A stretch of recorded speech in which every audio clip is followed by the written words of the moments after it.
Welcome to He Did This to Me, the sports podcast from a father and son who happen to be mostly optimistic Knicks, Mets, and Jets fans. My name is Nick, a.k.a. Goody, and with me is my old man, a.k.a. the big guy, Noah. And just like his name, all we do is win. Let's get to the show. It's time to begin. Season 3 premiere. We got some big things that are coming up in store for Season 3. Your boy is not the most technologically savvy and has a few kinks to work out, but we're getting there, I promise. Big guy, how you been? All right. It's after a little time off, took a nice, luxurious vacation on the French River. No, I'm just bullshitting, folks. I've been sitting here at home, same old, but I'm good, man. I'm good. All right, well, let's get right into it. The New York Jets begin the 2025-26 season this Sunday, 1 o'clock Eastern, against the Pittsburgh Steelers, against Aaron Rodgers, against T.J. Watt, and they will be doing so with Justin Fields at the helm and a Mr. Aaron Glenn on the headphones.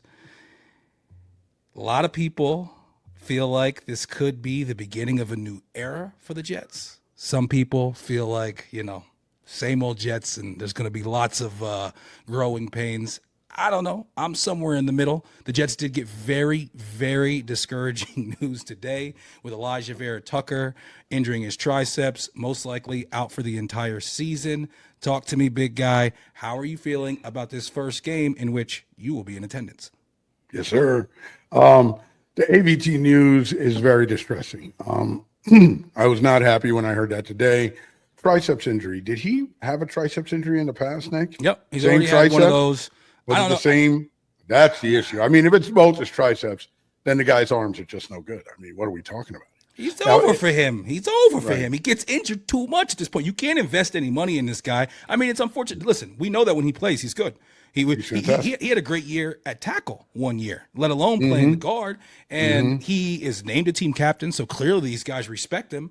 But at the end of the day, we know what's the most important ability. And he just can't seem to figure it out. And it's not, I figure it out. It's not his fault. It is what it is. Who knows what it is? But at this point, come on, man. An offensive lineman who has issues with triceps and pushing people, that seems like that's going to be a consistent problem. Right, but it's not like he had a problem with that last year. He went through a full year without injury. He got hurt. Okay, so who knows what happens, how Darren Muji works it.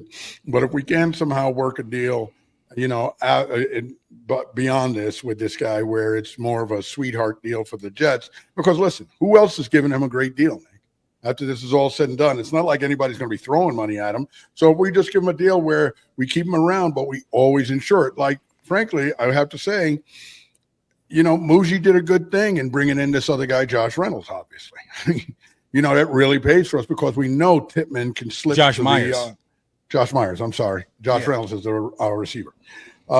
We know he can slide to the guard position and still be somewhat productive. Listen, it's a hell of a lot better than if this had happened and he hadn't done that. We'd be looking at Max Mitchell or Xavier Newman.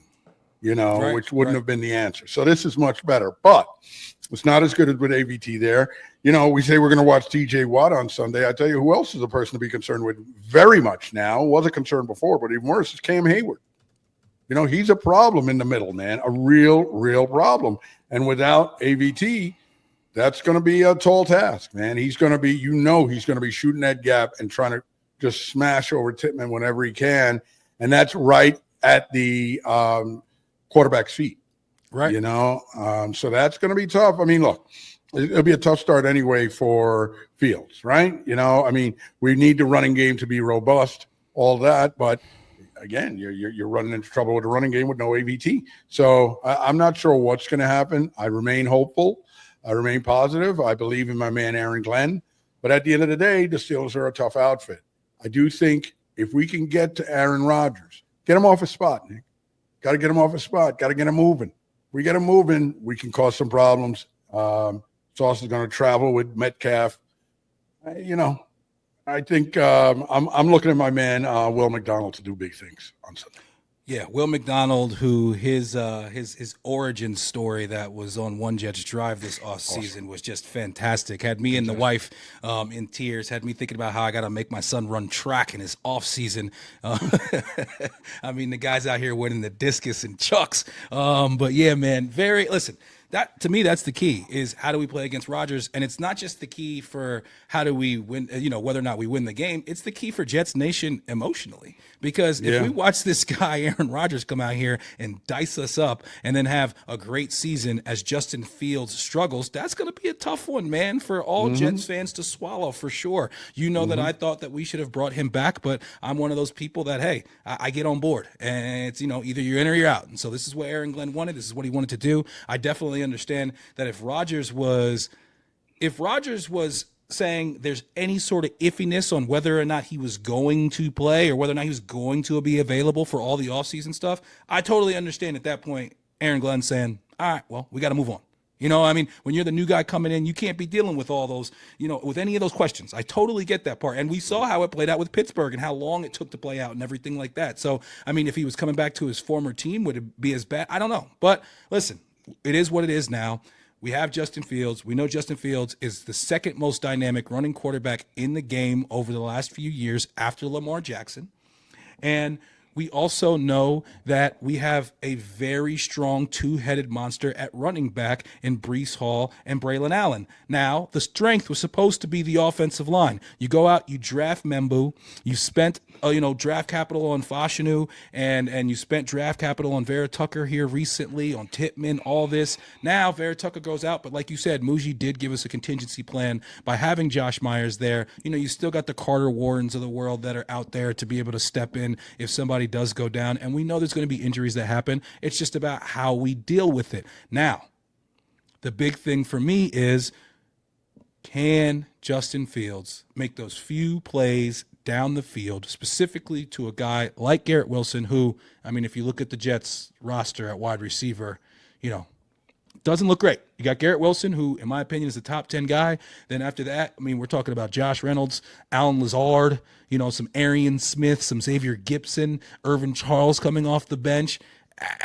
Not a bunch of names that anybody is writing home about after Garrett Wilson. So we need the rookie to step up for sure, and we need Justin Fields to hit a couple of those big throws down the field, because obviously Mike Tomlin did not feel like he could do that last year, because at 4-2, he benched him, he brought in Russell Wilson, and then he never let Justin Fields see the field again. So, hey, Justin Fields, you want to prove that you should have been the star the entire year? You got your chance to do it, not just to the world, but to the guy who said you couldn't last year.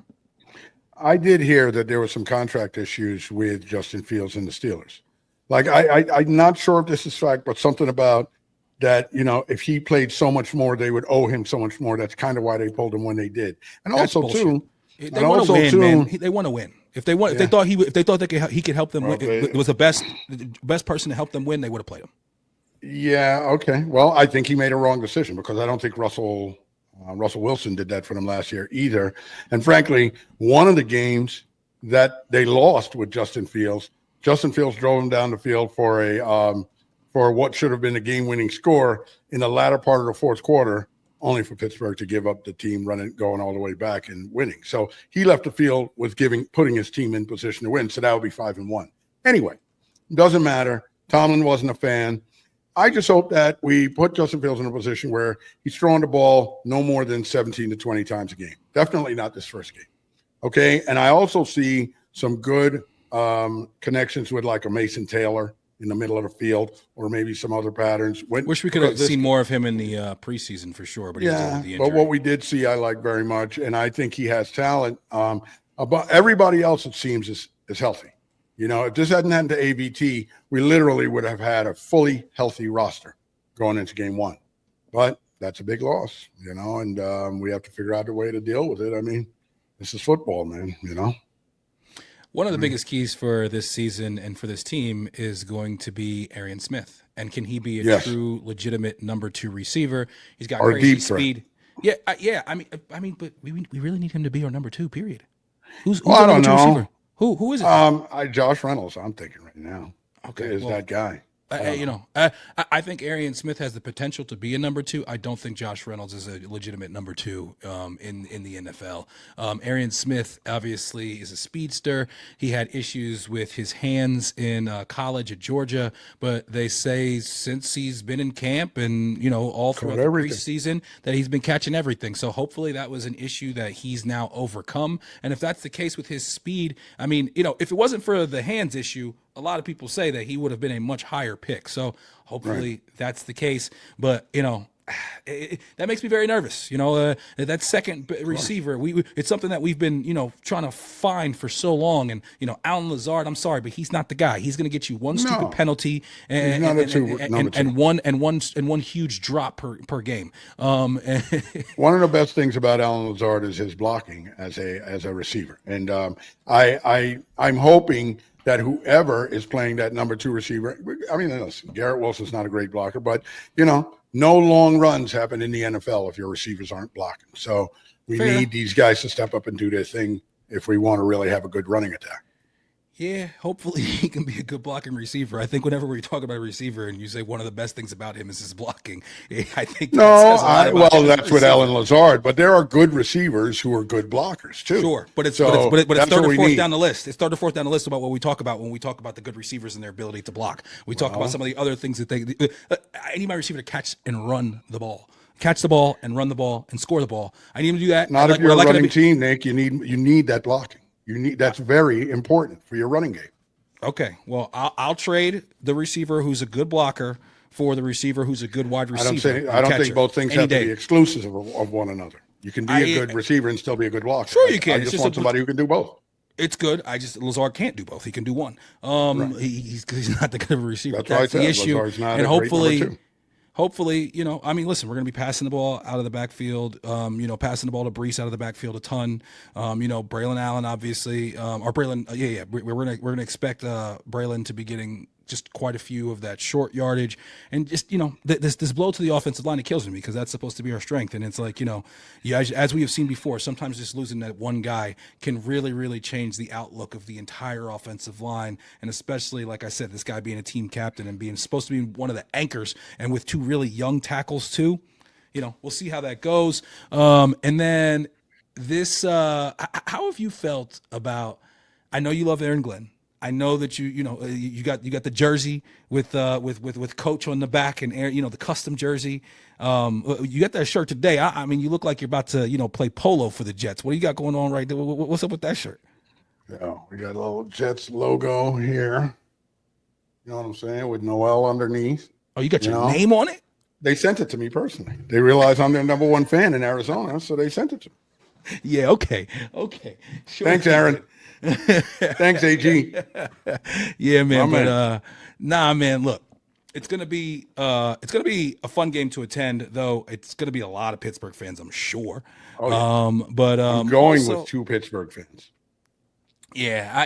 See, I go to Mets D-backs out here with D-backs fans every once in a while. So it is what it is. One is my lifelong friend since I'm 4 years old. The other is my friend since first day of college. So we're like. Yeah. It's just hopefully you're the one who gets to laugh in their face. I hope so. The Jets right now, they're 3-point dogs.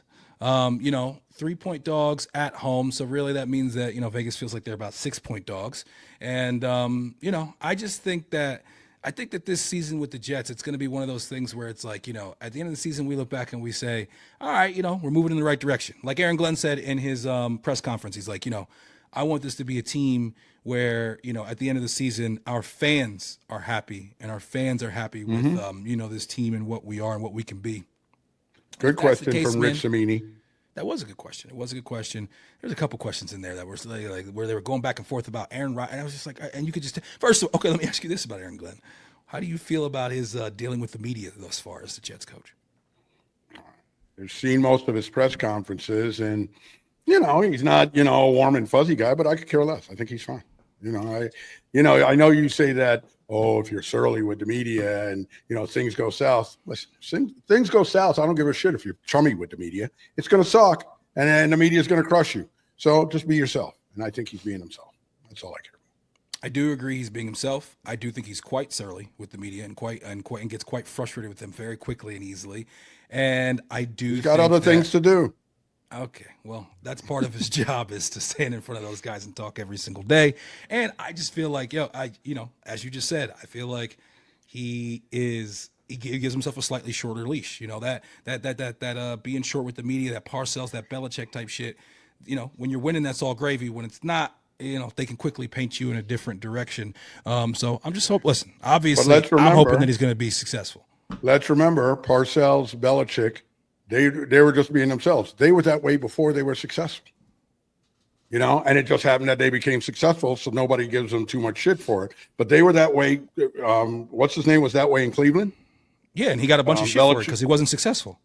Yeah, but my point is he got shit for it, and then it didn't matter once he became successful. So what matters is he was being himself, Nick. And whether or not Aaron Glenn is successful is going to have zero to do with whether or not, he's, cuddly with the media. I mean, he's just going to be himself. And like Parcells was that way, and he sucked his first year. He was like 3-12 or something like that. I don't know, 4-12, however many games we had back then. But then he turned it around, So just be yourself, man. And if that makes you successful, I could give a shit if you tell the media to get lost every week. Okay. It's not going to see be how like that plays out. We'll see how that plays out. I just think it's a different beast, New York. And I think that, I think that you do have the ability to be yourself and still choose to either be, welcoming and somewhat more cordial with these people or decide not to.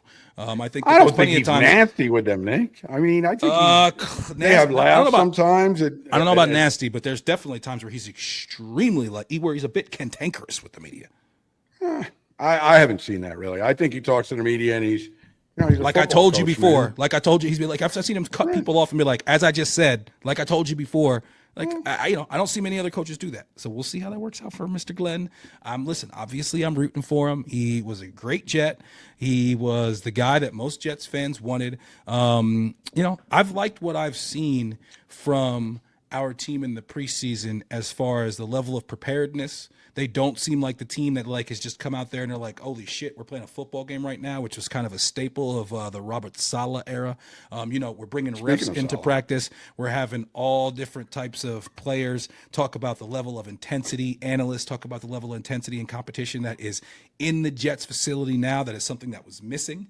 What do you think about that? Because we know, the fans of this show know that you were, maybe Robert Saleh's biggest supporter. You held on as long as you possibly could to the support of Robert Saleh. I gave up, quite a bit before you did. And now, since he has moved on, it seems like all the reports are coming out that, he just was basically a cheerleader and didn't really hold guys accountable and, didn't bring a level of competitive intensity that you need to be successful in the NFL.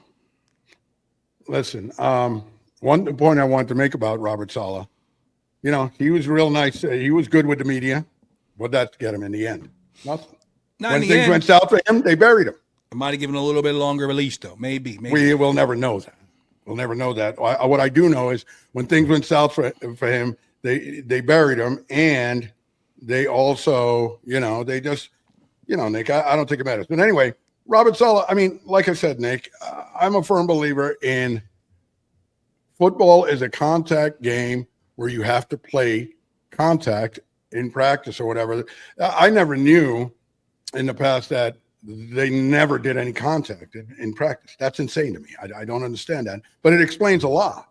It explains never did a lot. Any contact, and the rookies didn't actually participate in OTAs because he was trying to Right. Or it's just stupid. It's stupid. And it explains how every year at the start of the season, we always look surprised by the hitting, by the contact in professional football. It was ridiculous. And now I get it, and now I get it. Like I said, I saw the interview with Ray Mickens the other day where he said he went to a Detroit practice last year and it was so intense and he was hanging out with his man, Aaron Glenn. And then he came back here and he couldn't believe it that these guys were just, they called off a practice because of a light rain. It's just evidently Saleh was just, running too soft to camp.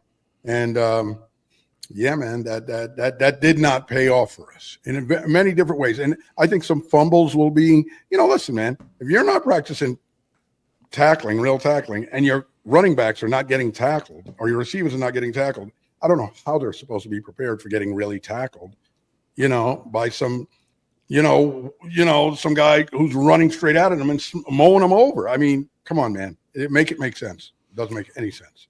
Or how are they prepared to actually tackle? And that's a thing that, obviously the Jets have struggled here recently, specifically Sauce. And Sauce is a guy who I am extremely excited to see play in a more aggressive style defense where we're not just always containing and sitting back in man. And, Sauce is forced to tackle. He's been called out to do so by all Jets fans, and even Aaron Glenn has spoken on it a little bit. He's shown some better tackling in the preseason. I saw Sauce make some plays, break up some plays where he was being physical, which is nothing like what I've seen from him so far in his career. And you add that with his supreme coverage skills and, his wild dimensions and ability for a corner. And it's going to be interesting to see all of that on display against the physical freak DK Metcalf this Sunday.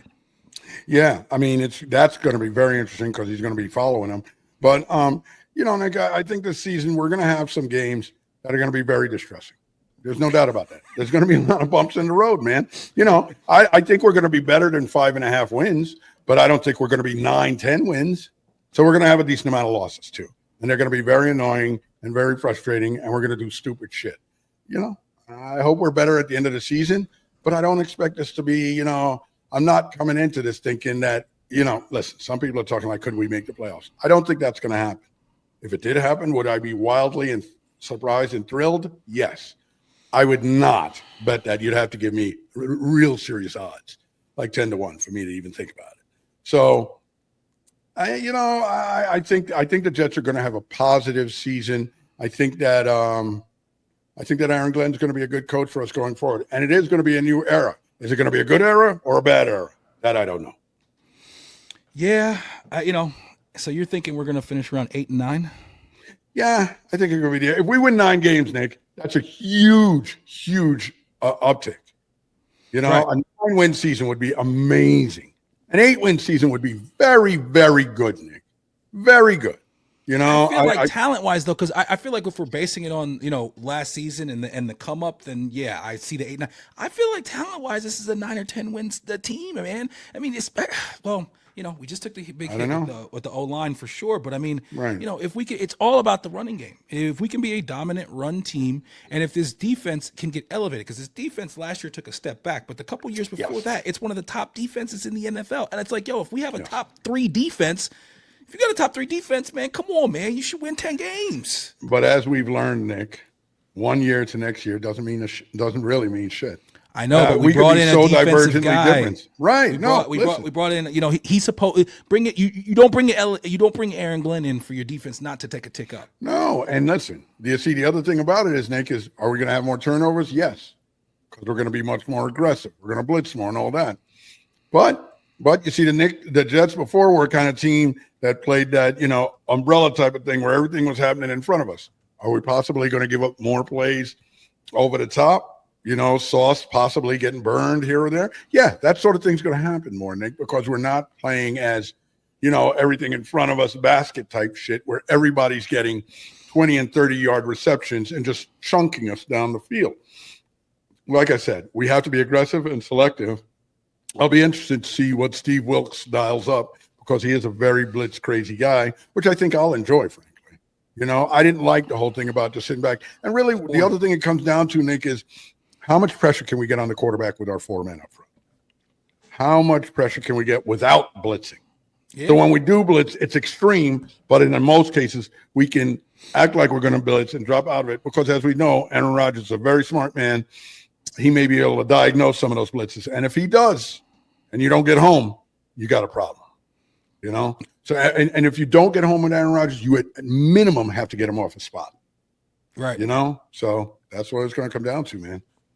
I think we can force him into a couple turnovers, a fumble or two.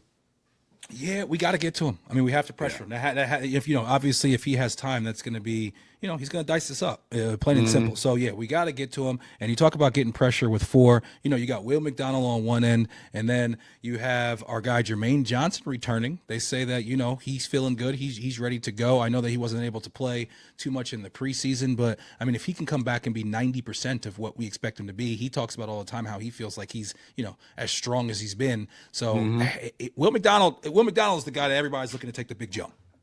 Everybody's thinking that Will McDonald is going to take the big jump right now. I'm hoping that he can. Obviously, we have Quinnen in the middle. We go out and get this guy Harrison Phillips. He's supposed to be a big-time run stopper, maybe the best tackle opposite Quinnen Williams that we've had. I don't know, since Quinnen's been here, maybe? Definitely. Best other defensive tackle. And even that guy that we got from Cleveland, Nick, guy Jawan, whatever his name is. Have you seen that guy? Have you seen pictures of that guy? Yep. Jawan Briggs, yeah. Dude, his arms are like everybody else's thighs. His arms are huge. And we need big thickums like that right in the middle. Can he get it done? So. As we know, winning the all, photo shoot team doesn't mean anything. Yeah, no. He's Michael Clemens. He's not a muscle bound guy like a Vernon Golston. I know. But he's a big guy, and I'm hoping. We needed some more fat bodies in the middle, and those were the guys. We were missing those guys last year. I don't know why we thinned the herd on the thick guys in the middle last year, and it showed. It showed. Gashed up the middle all the time. Yep. No doubt. And listen, Pittsburgh is going to want to run this ball, so we better be ready. We better be ready. Just come on, Jets. Don't make me have to curse my friends all the way back to the hotel room on Sunday afternoon. Yeah, hopefully they make it interesting. I'm so good. The one thing that I am appreciative about when it comes to Aaron Rodgers and the fact that, he waited so long to commit to Pittsburgh is that this game ends up being a Sunday 1:00 game where if they would have known back then when they were making the schedule that it was Jets, Steelers, Fields, Rodgers, it would have absolutely been a primetime game, and I hate that. I just want to get my Jet game out of the way with a bunch of other games going on. I hate when I got to wait till Sunday night or till Monday, and we've had a lot of that here recently with all the Aaron Rodgers hype, but it's going to be a very, very interesting season. You sound like you are taking the over on the wins when it comes to our Jets. Yes, I would bet Jets over, yes. I do think they can win more than 5.5.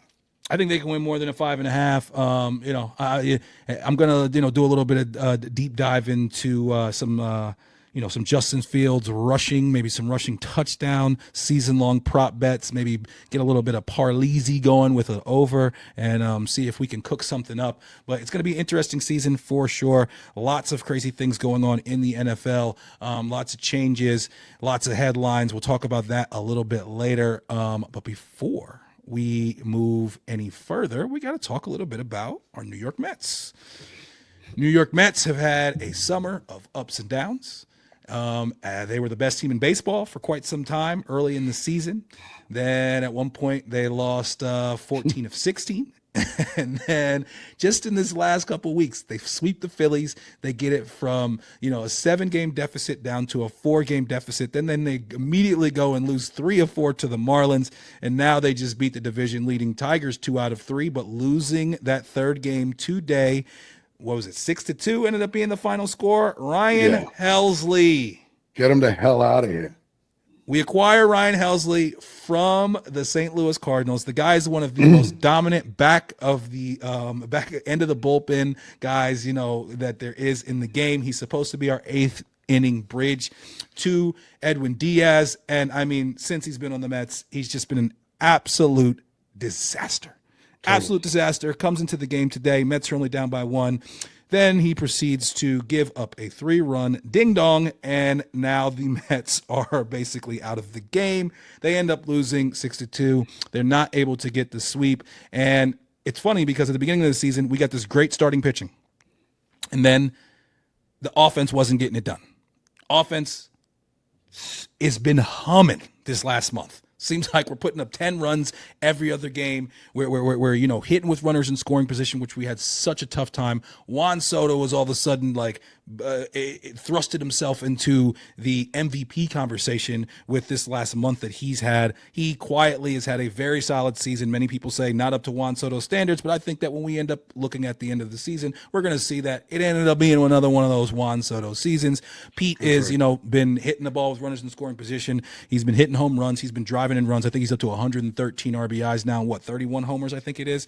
And man, this Mets season, there's been lots of ebbs and flows. We are now currently 6 games, I think, behind Philadelphia. Yeah, correct. We're 6 and games I think behind 4.5 up on Cincy. Yeah. And then I think we're a full 5 up on Cincinnati and the Dodgers right now. Yeah, we're full 5 games ahead of the Dodgers. I'm sorry. The Giants and the Giants and the Reds. Okay. Yeah, the Giants have been hot lately, and they've caught, and so them and the Reds are both sitting at 70 and 69, and then Diamondbacks ain't that far off at 70 and 71, but whether or not we're going to be able to catch Philly, that's going to be a tough one. I always hold out hope that we can. I watched the Mets be 7 games ahead with 14 left, and Philly come back on us back in 2007, and we have a 4-game set still left in Philly. So obviously anything can happen when it comes to, just the end of the season, how it plays out. But I've always said all season, listen, it's going to be ups and downs. And what we really got to do is just make our way into the dance. And now, even with our starting pitching, mainly Mania and Senga struggling, we have Nolan McLean, and we have our guy Tong coming in. And McLean is now the first starter to win his first 4 starts in the MLB since 2014. First Mets starter to win his first 3 starts in the history of the Mets. That includes the Tom Seavers, the Nolan Ryans, the Jacob deGroms, the Matt Harveys, all of these guys. He's been a revelation. His movement on his ball is crazy. And then Jonah Tong, he's so much fun to watch. He's so infectious to watch. Just his mannerisms out there and the way that he's so reactive. He's smiling and everything. Listen, these 2 young arms. You got possibly Brandon Sproat on his way coming in and being able to, inject even some more life into this starting rotation. Hey, man, the kids might be the ticket to take us home. We hope. We hope. I mean, all you can do is wait and see with these guys. I hesitate to get too amped up, but this guy Nolan McLean does get you pumped up. I mean, geez. And he gets fired up on the mound, too. He reminds me of Harvey in that way, where, he gets fired up on the mound, and I like that. Jonah Tong, a little more expressive. But as always, hey, listen, you know the deal, Nick. We like these guys' mannerisms because they're winning. Sure. If they were losing and they had these mannerisms, we'd be like, why doesn't that – what the fuck is that guy doing? I mean – But they are winning. So let's focus on that. He's acting like a jackass. No, he's doing well. They're doing well. Shit, man. Bringing Brandon Sproat up now, that would be amazing. But you know what, man? I got to think that we've made good moves in getting these guys ready for the bigs. And when they do come up, they seem to be ready. So let's hope. Same thing happens with Sproat. And frankly, we've got to figure out some sort of bullpen action for what's name? Because. Well, no, if we bring Brandon Sproat up now, Nick, he can't be on the playoff. Yes, he can. It's after first, isn't it? Didn't your playoff? I think your playoff, what's his name, had to be set by September 1st. Your playoff roster. I think that's what I heard Gary Cohen talking about. And if that's the case, what do you bring him up to help in the stretch run? I mean, you have to be able to replace somebody if somebody gets hurt. Claim that Senga, if he shits the bed on another outing, you got to give Senga like a hammy or something. I would send him somewhere. No, yeah, you're right. August 31st deadline. I think we need to bring him up just to get to the playoffs. I mean, at this point, personally, when you look at your boy Senga, I mean, Senga, he doesn't have it, man. I wonder, are you going to hear that these guys have some sort of little tear after the season? Yeah, well, they've been saying about Mania that he's still kind of like working himself back because obviously he started the season late. I mean, at the end of the day, with Mania, he's just not the same pitcher as he was last year. He's not hitting the spots. He's not getting the ball high, and he's just so susceptible to that big inning. And I mean, him, Clay Holmes. I mean, really, if you look at it right now, the three pitchers that I have the most faith in as far as starters with the Mets are the two rookies, McLean and Tong. Sad. And then after that, it's David Peterson. I mean, other than that, who do you have faith in? And it's an inordinate amount of pressure to put on these two young guys too. Yeah, they don't seem to be fazed by it, but still. I feel like sometimes the young guys do better with the pressure, yes, because they don't even really understand the pressure. It seems to me like Senga very much so, and Mania to an extent too, that the pressure is getting, obviously Helsley, the pressure is destroying him. I mean, right. And today I think it's like, hey, you bring this guy in some low leverage situations, and then I think Mendoza is thinking today, okay, all right, this is your time. Let's get him right, because your plan has to be. You got to ramp him up. Yeah, you gotta hope to get this guy right, but then you get to a certain point, Dad, where it's just like, yo, man, we got to win games, and bringing this guy in a 1-run game right now, it ain't it. But also, too, Nick, I agree. I feel the same way. I'd hate to see that guy coming out the bullpen, but I also realize sometimes Mendoza feels like, who the hell else am I bringing in? Who, right now, it's anybody but him. Right now, I know, Nick, but who else? There's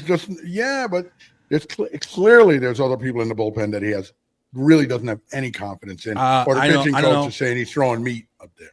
Listen, and Helsley is throwing meat. I think Tyler Rogers has moved into the 8th inning spot, so that's why you bring in Helsley in the 6th to the 7th. Yeah, right. Yeah. I mean, Tyler Rogers has looked great, but then Soto has scuffled here a little bit recently, and he gave up the big hit today and let those inherited runners go score. Ryan Stanek, he's a joke. Brooks Raley is maybe a guy that you want to bring in. But yeah, is Reed Garrett even healthy? And I hate him. No, Reed Garrett's not healthy. Right. No, he's not healthy right now. And I mean, he's with the big club, so that means he's not even, going down and like getting any type of rehab starts at the moment. Yeah, and I don't know about that. I think I've heard that they feel like he might be back. I think that Clay Holmes is going to get moved to the bullpen when we get into the playoffs. I think he's going to play like a role similar to David Peterson last year, and we know that he does have experience at doing just that. This guy Herget. Who knows what we're going to get out of him. But really, man, Ryan Helsley's got to figure it out. I don't see how this works. We have a bunch of starters who never go deep in games. I mean, historically so, they're terrible at doing that. Before we got, McLean, it was just Peterson is the only person that you could even just have a hope that he could get through the 6th. And now we were hoping, hey, all right, well, if we got 6, but we got 7, 8, and 9 locked down. And now Helsley sucks. So I'll be really surprised if they can get this guy Helsley in shape. I mean, I'm praying that they do, but he just doesn't seem like he has it, Nick, mentally, physically. And I know we say, the pressure is getting to these guys, but it's kind of chicken and egg, Nick. What got to him first? His lack of success or the pressure? Which crushed him? His lack of success, or was the pressure caused his lack of success, or his lack of success is causing him to succumb to the pressure? I don't freaking know. Nobody will know. It's in his head, and he doesn't know. It's a flipping disaster. And they say he's tipping pitches. Well, can someone tell me how have we not figured that out? Exactly. Right. How have we not figured that out? With all this, you got video and shit. Yeah. How do you not know what he's doing? Every other team's figured it out. How have we? Every other team's figured out what he's doing, and clearly other pitchers know how to not tip their pitches. So what is it that he can't figure out that everyone else figures out? No one else is tipping their pitches like him. I mean, seriously, Nick, it looks like they're just sitting up there and they're like nodding at the dugout, like, oh, that's pitch coming, okay, and they're just waiting for one particular pitch. It's unbelievable. I know it does look like that, but I'm leaning away from that. And what I'm really thinking is that I think it's similar to Senga, where he's missing with the fastball early in counts, and then once he does that, he can't put guys away. And even if you throw 100, these are big league hitters. If they're sitting on it because they know you have to throw it, and you're throwing non-competitive fastballs that are up, like that are like going back to the backstop, they're just like, flat. Okay, I'm looking for one right here in this space, and if I get it, boom, smashing Right. it. And he's not getting the breaking ball over for strikes. So therefore, they're just getting themselves into hitters counts. And when it's time, they are taking advantage, man. And this guy's got to be better. He's just got to figure it out. Yeah. And it seems like one of those things where it's like all of a sudden where it's like, oh, where you can look back and say, well, it was this, and and Gelbs will have some story about, well, it was this, and then he started doing this, and now who knows? But they got to figure it out. He's got to figure it out. And they got to do it fast. I think like you said, with the fastball, that's the issue. But then when he does have to go to the fastball, his fastball doesn't have any movement. Like a guy like Sugar. His fastball, like they said, with Sugar, and sometimes when he's wild, they say Sugar doesn't know where the ball's going when he lets it go. He just knows he's throwing a fastball and it's going to end up in that specific region. Yeah. And thankfully, most of the time it ends up in the strike zone. And the guys up to bat have no idea either, and it's just a fucking crapshoot. But when it's flat, it's served up on a tee, and it's coming in at 98, 99, and these guys can tee off. But that's seldom with Sugar. You see what I'm saying? But Helsley, it's like 8 out of 10 of his fastballs are coming in flat and, on a fucking platter. Yeah. Doesn't look good. And, we gave up, we didn't give up a ton for this guy, but, he is a free agent. And, now we just got to see if this guy can figure it out between now and the end of the season and getting into the playoffs. And listen, obviously, we feel like the Mets are going to make the playoffs, but as much as, I feel like they could possibly win the division, nothing is promised. If one of these teams gets hot and the Mets scuffle a little bit, hey, we could find ourselves fighting for a wild card spot. If the season ended right now, we'd be playing the Dodgers in the wild card run. And we'd be playing a 3-game series in LA, correct? Yep. That's scary, man. Yep. That's scary. A 3-game series at someone else's home field is fucking scary. But whatever it is, we'll be rooting. Hey, if it's a 3-game series in LA, I don't know. LA's only about a 6-hour drive away. Might have to get there. Yeah. 22 games left. Hopefully the Mets can, finish it out strong. I'm thinking, honestly, we need to win 14 minimum. Yeah. 14-8 gets us in. 14-8 gets us in. And I mean, if we get super hot and the Phillies fall off, especially if we take care of business in that series that we have left against them, anything can happen. But let's move on from baseball and let's quickly talk a little bit about the Knicks offseason. The New York Knicks went out this offseason and they fired their coach, Tom Thibodeau. They brought in new coach, Mike Brown.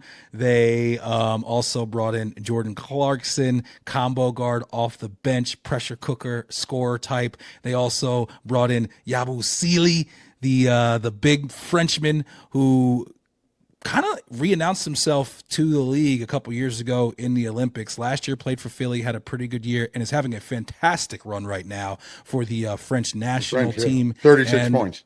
36 points, 6 of 6. 6 of 6. 6 of 6 from 3. Some big blocks too. Very good highlights. We'll get to Yabusele. I feel like it should be Yabusele. I feel like that sounds more French, but I've heard everyone say Yabusele. I don't know. Whatever it is. But what did you think? Listen, we know that similar to Salah, it's been a tough year for you and your guys. Similar to Salah, you are Mr. Tibbs supporter. I love Tibbs. I love everything he did for us. I did think it was time for the Knicks to move on. What did you think about the Knicks' decision to, fire Tibbs and hire Mike Brown?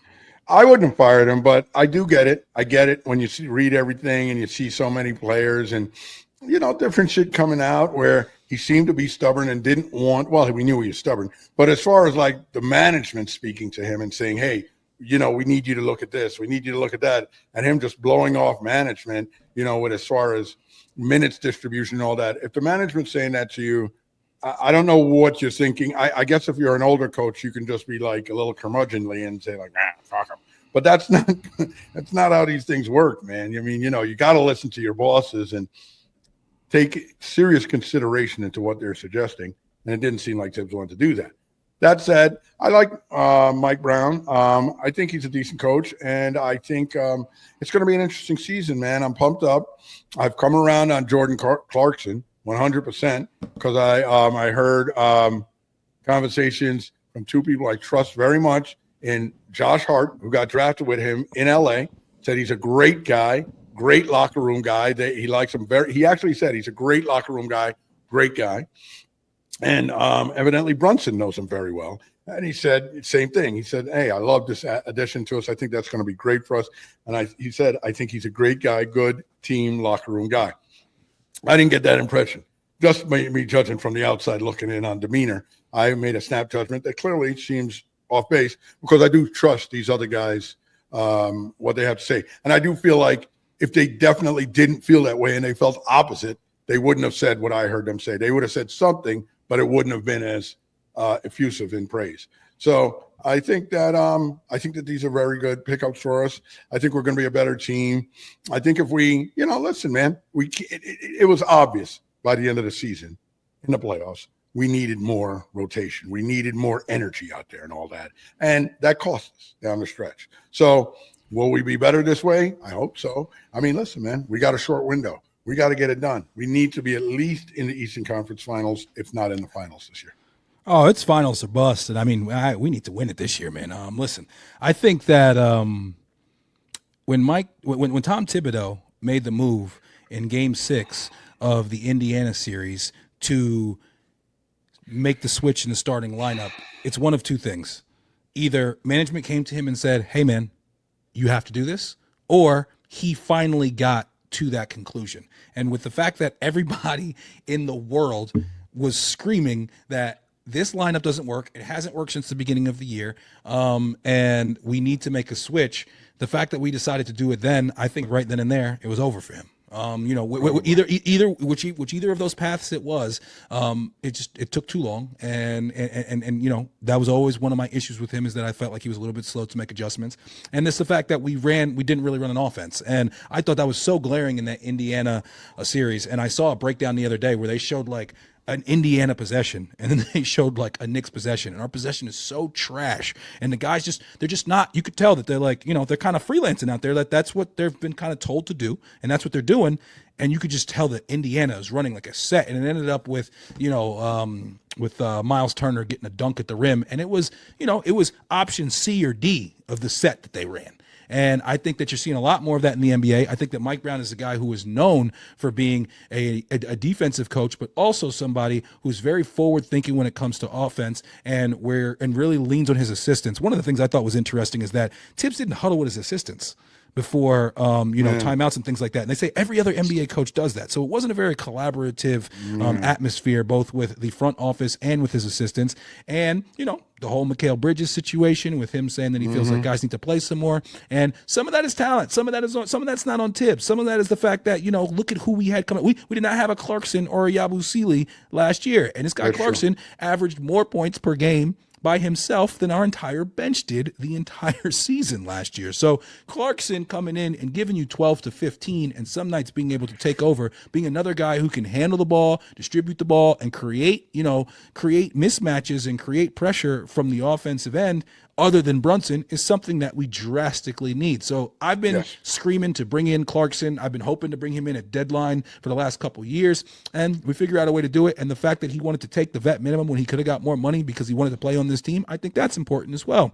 Huge. Yabusele, I think this guy is going to take New York by storm, especially with everything that I'm seeing in this offseason. I just think that the way that he emotes, the fact that he's getting big blocks, he's hitting threes, he's gonna be a huge asset to this team, man. I think he's gonna bring a lot to this team, and I think the Garden is gonna absolutely fucking love this guy. The Haitian contingent in New York is gonna love him for sure. It's gonna be big. Yeah, exactly. No, he's going to be big. He's going to be, especially with his style of play, like you say, his dunking ability. It's going to be very exciting, in the Garden. So now you're making me think that I got to figure out a way to get back to New York for a game in the Garden.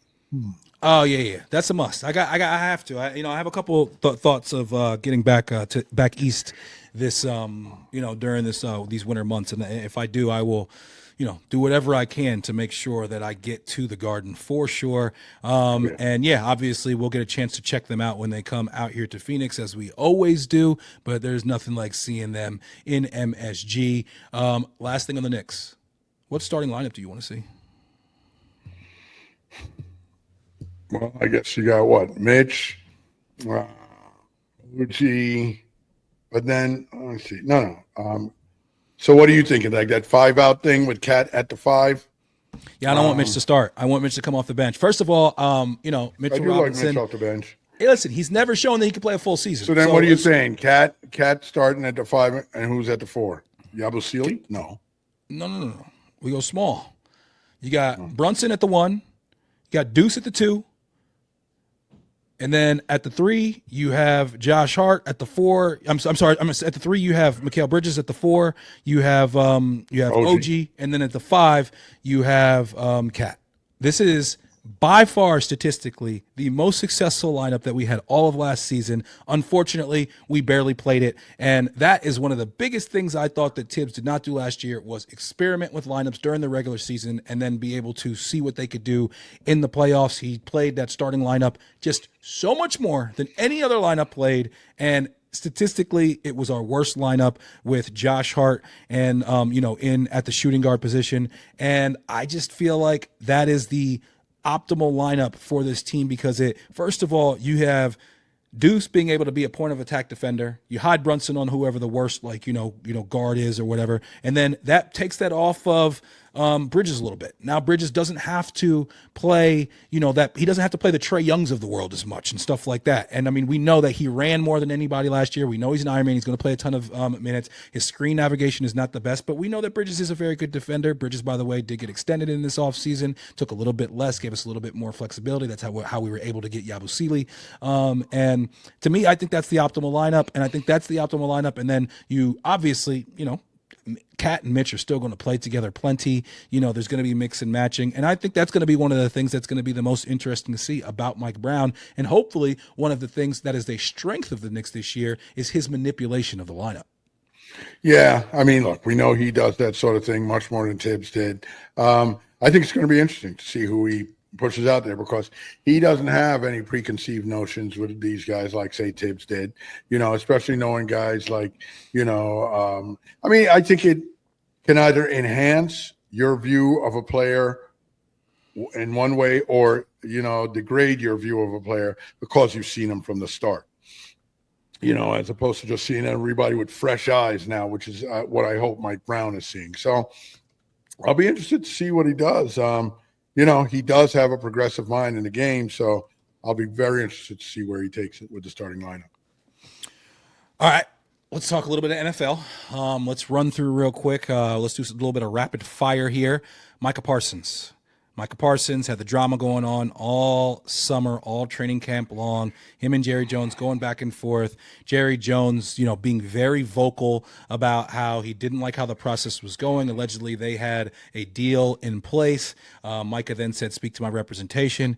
Jerry then basically said, "Fuck you." And now, it ends up with him being traded to the Green Bay Packers, for a player and what's probably going to be 2 second half of the first round picks.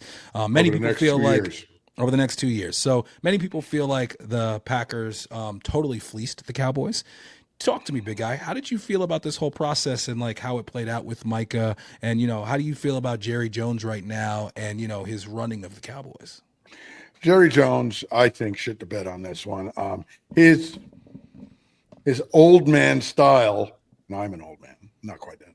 Nah, you're not Jerry Jones old yet. Take it easy. No, his old man style was shining through here, and he blew it. I mean, dude, man, first of all, some of the things he said were, some people would say borderline offensive. Some people would just say offensive. Like what? What was offensive? Well, I mean, listen, man, when you're talking and you start talking about this bullshit about, the little rascals and when somebody goes to mama and wants something and then goes and asks daddy because mama said no and daddy says yes. So then he goes back to mama and said, daddy said yes. You didn't hear that whole thing? I did, but I mean, are you saying he basically just called Micah buckwheat? Is that what you're saying? What I'm saying is that you got to figure out a better way to word this and a better way to do this. He's just stupid. And what I'm saying is that this is exactly why, Nick, you have GMs and agents, because you don't want it to get personal with the owner and the player. And I'm sorry. Jerry Jones has been out here long enough. And I don't think it's degrading to Micah Parsons. First of all, he kept calling him Michael Parsons, okay? You know the man's name. Stop the bullshit, okay? Second of all, it's not degrading to Micah Parsons to say, you tell a 25-year-old man to come over when you get back from vacation because we want to talk about the leadership council. And when you get there, you morph into a contract. And yeah, Micah Parsons nods his head and he probably says yes to some things. But then Jerry says, okay, that's it. Negotiation over. We're good. Micah agreed to everything. Your agent doesn't have to look at anything. That's ridiculous. That is ridiculous. If Micah Parsons signed that contract without having his agent look at him, if I was his father or just his friend, I'd slap the shit out of him. What are you doing? Okay? There are some players out here who've decided they don't need an agent. That's fine. This man has an agent. For him to want his agent to look at everything is SOP, standard operating procedure. Okay? Yeah. And for you to act like it's some sort of an affront to you, and listen, Nick, this is the deal, man. He's got a hard-on for that agent. Right. That agent is the same guy who signed Deshaun Watson to his contract. And, every owner in the NFL hated that agent and hated the Browns for signing that contract. So they want to ruin that agent. You know that. But he's got some big clients, so they can't really fuck with him.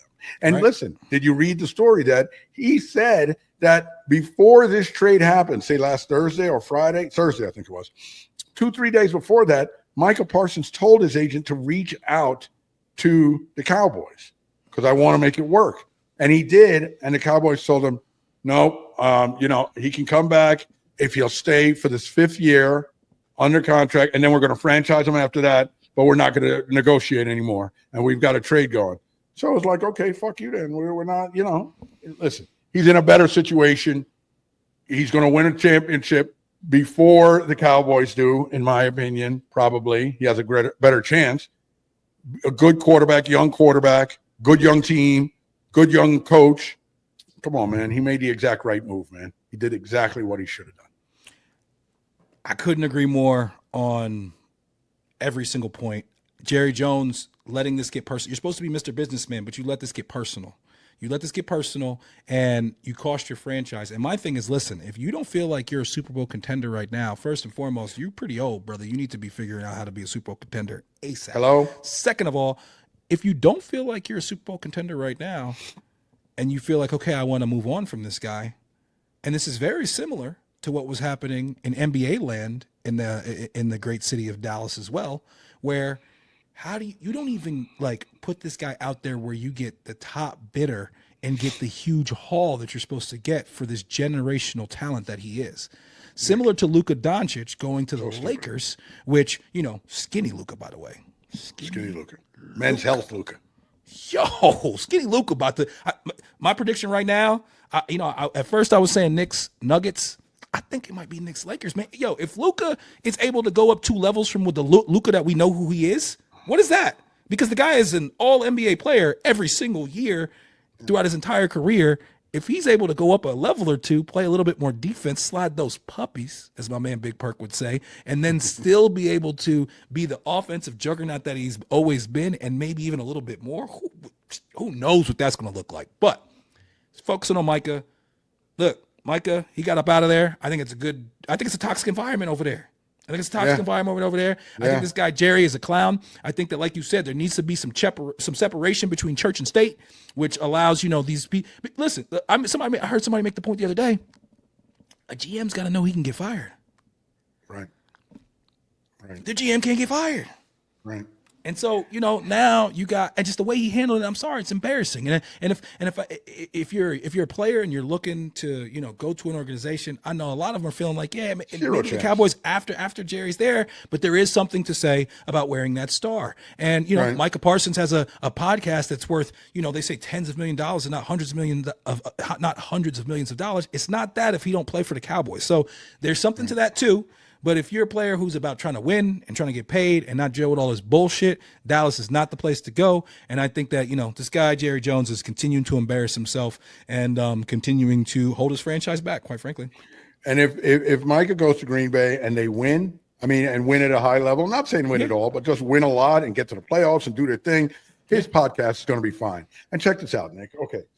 So Jerry wants to say, he's he'd rather get 4 players than the 1 player, all that's bullshit. And we got to stop the run, blah, blah, blah. Listen, man, you didn't know that before the draft?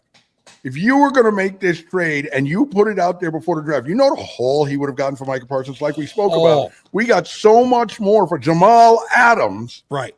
Than Micah Jamal Parsons. Adams. Jets got more for Jamal Adams than they got for Micah Parsons. It's crazy. That's insanity. At the second most premier position in the NFL, after quarterback, and a guy who has been historically productive since he's been in the league. Yeah, no, I mean, they absolutely fumbled. Not to mention, like you say, Jerry doesn't have that much time. You do this before the draft, you get a draft pick this year, somebody that will be coming on the field right now, tomorrow night. Yep. You know, some first-round guy tomorrow night. Now you wait until next year and the year after that. Jerry, man, come on, man. Yo, dude, I hope you ain't, crying in your soup by then, man. I mean, you be on that tapioca pudding. I mean, come on, man. That was just a stupid move by him all the way around. And like you said, if I'm a big-time player, I don't really think I want to go to Dallas. Because if I'm a big-time player and I realize when it's time to renegotiate again, I got to deal with this asshole? Yeah. Fuck that, man. I don't need that shit. No, I hear you. What did you think about Shedeur Sanders and him sliding to the 5th round of the draft, and also just like how this preseason has played out, some of the extra scrutiny that's been on him? What did you think of that? Did you think that there was, him being drafted where he did? Did you think there was anything fishy about that? And then, as far as him getting a chance to be the starter and, that whole situation in the depth chart with Cleveland, that drama, what did you think of that? I think he slipped in the draft because of a variety of reasons. Look, I mean, some people didn't want to deal with the whole Deion Sanders limelight and all that. Something you brought up to me about the way he wanted his contract structured. That was very different than anybody else. I don't know if that made a lot of difference to a lot of GMs. Yeah, where he gets a piece of his brand. Right. I don't think a lot of, and that's very outside the box. And I think I can see how, some GMs might be like, no, I'm not dealing with that. No, we're not upsetting the apple cart for one guy. And that may end up being stupid on their part. Mm-hmm. I think he's a good talent, Nick. And I think he's a very good young talent, but I think we're going to have to see. I think when I compare what I saw from him and Dylan Gabriel on the field, they both had up and down side. Dylan Gabriel had some good moments. So did Shedeur. But Shedeur had some bad moments too. He holds onto the ball too long, shit like that. I think he'll get a chance to play this year. I don't think Joe Flacco is going to play the whole year. And I don't think Dylan Gabriel is going to get in there and light it up so he can't be moved. I think Shedeur Sanders is going to get a chance to play this year. And I think he's that guy. While he may not look great in practice and stuff, I think he's got something about him that gives him some moxie and everything when he gets in a game that will make him successful. I don't know, though. I don't know where this takes him. Is he going to be a starting quarterback in this league? I think he's definitely going to give you some thrills and spills. The one thing that concerns me about him from what I saw during the preseason is just get rid of the ball sometimes. Stop spinning around and do that turnaround shit and run this way. First of all, you're going to get tackled 15 yards deep. Second of all, one of those times you're going to turn around and not Myles Garrett because he plays on the same team, but a Myles Garrett type is going to friggin' run you over like a Mack truck. Okay? Right. Stop that. Right. Agreed. I think that, he definitely needs to tighten that part up. I absolutely 100% believe that he was colluded against as far as where he got drafted. I think similar to Kaepernick, I think NFL owners were trying to teach this guy a lesson. And I do think that there's some that felt that way. I do think that similar to Kaepernick, there's some people who think I don't need my backup quarterback getting this much attention. But there's no way that you can look at this guy and tell me that he's a 5th-round talent with everything that he accomplished in college, his measurables, everything. Does he have the strongest arm? No. But, I mean, he's won everywhere that he's been. And I think that he showed in that preseason game that, listen, I'm not saying that he should be starting day one for a team right now, but I just don't think he's a 5th-round talent. And I think that he absolutely, deserved to be drafted higher. And I think that his pedigree and, some of the stuff that Deion's had to deal with over the years and some of the perceptions about him, I think all of those things went into it. And I really, really I'm rooting for the kid, man. I hope that he gets, I hope he gets out of Cleveland soon. I hope that those other guys stay healthy and we get to a point later on in the season. No, I think that unless it's some part of some trade package, some crazy. Well, listen, I think that when you draft him and Gabriel, you do that with the intent of trading one of them. Well, they got rid of whoever was ahead. They got rid of Kenny Pickett. Right. But now you right? still, So now you have two that's 2 rookie and 3. quarterbacks. They're 2 and 3. Deshaun Watson is technically the fourth, but He can't play all year. He's out I all know, season. I know, I know. But I think that I just don't think that when you draft 2 rookies, I think that you obviously feel like you're going to move on for one of them, unless you think one of them is just going to be a career backup to the other. I don't really understand the whole let's start Joe Flacco thought process. I don't get it. I don't know why they're He dying gives to him the start best Joe chance Flacco. to win right now. Okay. And it's a I don't much believe better so. chance than the other 2, obviously, they feel like. I don't believe so. I purposely don't believe so. I think, we know exactly what Flacco is. I think going into the season with like, hey, we're going to start with Flacco and we're going to get 2 rookies behind him. I think you're saying that, we're going to start with Flacco, but hopefully we're going to end with one of them. And, we'll see how that all plays out in Cleveland. They haven't been able to get the quarterback spot right. They might be the only team worse than the Jets when it comes to that, but it'll be interesting to see how that plays out with Micah and that entire story as time goes past. I'm sorry, with Shedeur, I should say. Do you think Jaxon Dart should start the season over Russell Wilson? I don't think I'd start him over Russell Wilson. I get it, why people are all pumped up on him and whatnot, but, I think he had a couple of good games, but he's going to have some shitty games too, okay? He's a rookie quarterback, but I think you bring him in like midseason, kind of like they did with Eli, and hope, he's that guy, after 5 or 6 games by Kurt Warner, you bring in, Eli, and this Yeah, time but that's because you bring Kurt in Warner Justin Herbert. sucked. So you're expecting No, you're Kurt Warner supposed to wasn't Russell- that bad that year, and actually he left there and he went to Arizona and he led them I know. to No. the That year he was not. He when they brought Eli in for Kurt Warner, if I remember correctly, he was not playing very well. It was a lot not of like people thought he shouldn't have been taken out then, Nick. I remember that. A lot of people felt like he shouldn't have been replaced back then, but they made the right move in going to Eli when they did. Eli still had some shitty games. He had shitty games throughout his career, but he had shitty games that rookie year. But look at what he turned into. I think Jaxon Dart looks good from everything we've seen. We have to see more. I think certain people talking about how great this guy is, and all we've seen is a couple of preseasons game. I would pump the brakes on that a little bit, but I think he looks pretty good, but there's still a lot left to see. For sure. And now we close with a segment that if you decided to pay attention to this segment last year, if you decided to take a little bit of time and watch this segment and tail this segment, you made some big, big money if you were paying attention to the big guy locks. All right, folks. So 3 games against the spread. Big guy last year was it was 16-7, I believe, was what we ended on the season. And so now we start the season anew, and you give me your 3 games of your 3 picks, NFL against the spread. Who you got? I'm wearing the sunglasses because I took all my winnings last year in coins, and the reflection of these coins is blinding me because I've got like a mound of coins right there. I can't show it to you folks because I think I might get robbed if you saw it. Okay. So what we got here with pick number 1, where I'm looking at the Commanders -6.5 over the New York Darts over the Giants.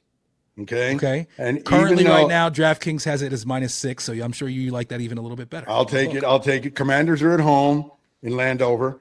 I think Jaden Daniels is going to be big. And I think what's his name is going to be dynamite for them with Jaden Daniels. What's my man? The receiver who runs Terry everybody McLaurin. over. No, he's going to be good deep. But what's the other guy who came from San Francisco? Debo. He's going to be Debo and cats all the way down the field. Okay, then I'm looking at, Danny Dimes, Colts -1 over the Finns.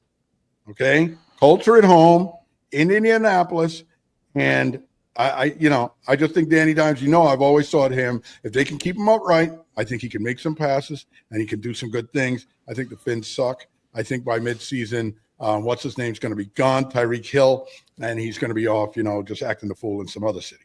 And then my other last pick, the Woeful Saints. Even though it's in New Orleans, I'm taking the Cards -5.5 in New Orleans, in the Bayou. Okay, so I like Cards. I think Kyler Murray might have a good game. I think they haven't brought out the new Call of Duty. That only comes out like mid-season, so he's probably bored with the old one, so he's not playing as much. I like my man Kyler getting it done, video game style. Yo, man, when are you looking up these spreads? So we I got looked them up on ESPN earlier. Okay. Okay. All right. Well, What'd so you see right in the now, cards? hold on. Let me make sure. Well, I see, know. but the lines are probably changing because people just heard my picks and they're dropping loot on my picks. Yeah, that's what it is. You got your Cardinals at -6.5. Okay.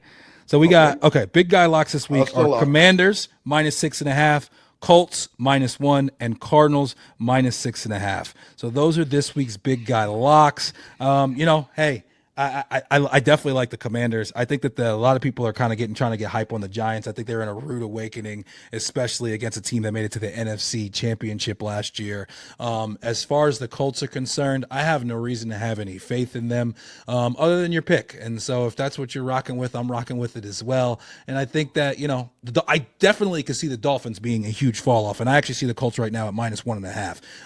And so McDaniels will not be the coach of that team in 26. Damn. Okay. And then if it does seem like if they continue to fall off, what is this, a Ray impression that you're doing right now? Is that what you're doing? Yeah. Sorry to all the visually blind impaired people. visually They're not watching. impaired people. They might be listening. Hey, if you're visually impaired and you're just listening, I guess I can't even describe what you were doing. If you used to have vision and you saw the movie Ray, or you ever saw Ray Charles, that's what the big guy was just doing. And then, Cardinals -6.5. I know a lot of my friends out here in Arizona think the Cardinals are going to be a little bit better than expected this year. I don't know about that. I think Marvin Harrison Jr. has got to step up. He's got to become a serious threat for that team and like a big time #1 receiver. Obviously, when it comes down to Kyler, I know in that first preseason game he threw an awful pick and looked like the worst of the worst when it comes to Kyler. So I'm hoping that Kyler can figure some things out and get it done. And then I like all those picks. I especially like them because they're coming from you, and we know the big guy locks. They are locked in stone, and they almost always hit.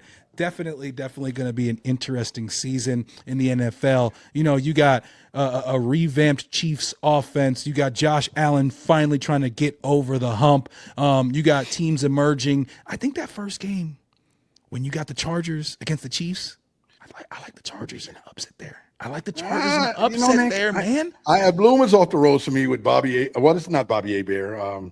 Herbert. What's their Justin Herbert. Justin Herbert. I'm thinking about Bobby Hebert, the old same spelling for the New Orleans Saints back in the year. But Justin Herbert, the bloom's off the rose for me with that guy and the guy down in Jacksonville. Come on, Trevor Sunshine. Lawrence. Trevor Lawrence. This is a put up or shut up year for Trevor Lawrence. That's right. You got a big time receiver over there. They got to step it up for sure. But Jim Harbaugh never loses game one. And I think that the Chiefs, with their new revamped, offense, it's just going to be interesting, man. They're playing down in Brazil, and right now I see the Chargers. They're 3-point dogs.